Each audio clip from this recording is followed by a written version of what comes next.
الحمد للہ نحمده ونصلی علی رسولہ الکریم. ساری خواتین بے پردہ وہ ترغیب اور اس کے علاوہ جس طرح پچھلی بار بولا تھا نا کہ مرد 3-4 مہینے بعد نکلے تو جی خواتین میں تبقیاں تو بے پردے کی. ٹھیک.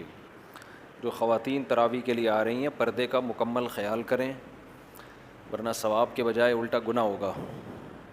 اور جب تراویح ختم ہوتی ہے باہر جانے لگتے ہیں تو پہلے تھوڑا سا ٹھہر جائیں, مردوں کو نکلنے دیں, اس کے بعد جائیں.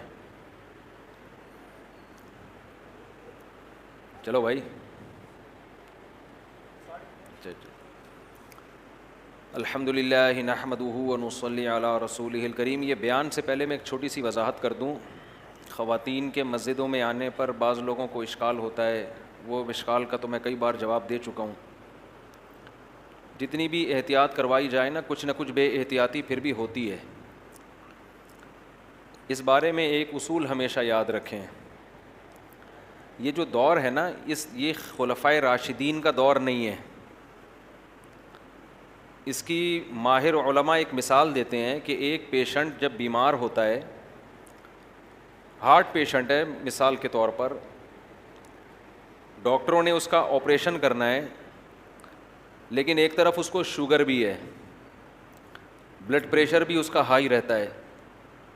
تو ڈاکٹر پھر یہ تجزیہ کرتے ہیں کہ کون سی بیماری اس وقت زیادہ امپورٹنٹ ہے اس کا علاج کرنا. اب اس کی کسی بھی بیماری کا علاج کیا جائے گا سائیڈ ایفیکٹ اس کے ہوں گے, دوسری چیزوں کو نقصان ہوگا. تو امت اس وقت اتنی بیمار ہے من حیث الامہ کہ آپ ایک مسئلہ ٹھیک کرنے جائیں گے تو اس کے سائیڈ ایفیکٹ ہوں گے, لیکن اگر آپ نے ان سائیڈ ایفیکٹ کا خیال کرتے ہوئے اس مسئلے کو ٹھیک کرنے کی کوشش نہیں کی تو اس سے بڑا بگاڑ پیدا ہو جائے گا معاشرے میں. اس لیے اس زمانے میں اگر آپ نے خواتین کو مسجدوں میں آنے سے روکا کہ بے پردگی کا خطرہ ہے, تو آنے سے بے پردگی کا ایک سائیڈ ایفیکٹ تو ہوگا, لیکن نہ آنے سے جو ہارٹ اٹیک ہوگا نا وہ بہت ہی خطرناک ہے.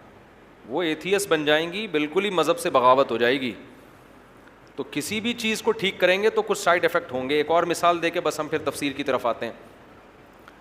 ہمارے یہاں جامعۃ الرشید میں جب کلیت الشریعہ کا ادارہ کھولا گیا تو یونیورسٹیوں کے طلباء کو ہم نے ایڈمیشن دیا. اب یونیورسٹیوں کے ماحول میں اور مدرسوں کے ماحول میں فرق ہے. یونیورسٹیوں میں ٹیچروں کا, استاذوں کے احترام کا اس طرح تصور نہیں ہے جیسا ہمارے مدرسوں میں. اب گڑبڑ یہ ہونے لگی کہ بجائے اس کے کہ یونیورسٹی کے طلباء صحیح ہوتے, ہمیں یہ ڈر ہوا کہ ہمارے بھی خراب نہ ہو جائیں. سمجھ رہے ہیں؟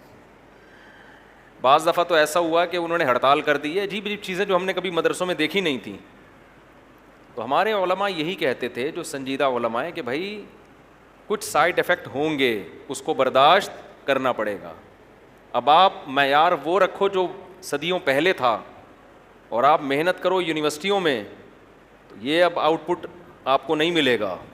اب تو اس کی فکر کرو کہ یہ اسلام سے ان کے دل میں محبت پیدا ہو جائے. انہی میں بہت سے اچھے لوگ اللہ پیدا کرے گا جو بڑا کام کریں گے.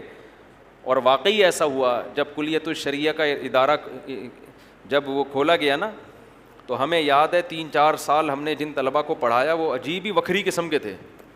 سارے نہیں, بہت سے اچھے بھی تھے, بعض ایسے تھے کہ کھوپڑی ہماری قبول ہی نہیں کرتی تھی ان کو. مثلاً ہم کلاس میں آئے ہیں تو ہمارے یہاں تو اس کا تصور نہیں ہے کہ ٹیچر کلاس میں آئے اور طلبہ ٹیک لگا کے بیٹھے ہوئے یوں کر کے نا, وہ ایک دم طلبہ تمیز سے, تو وہ بیٹھے, بعض ان میں, سارے نہیں, وہ بیان بھی سن رہے ہوتے ہیں, ٹیک لگائے ہوئے بیٹھے ہوئے ہیں. جو لیٹا ہوا ہے وہ لیٹا ہوا ہے, اٹھ ہی نہیں رہا. ارے بھائی تو اٹھ جا یار, کیا کر رہا ہے.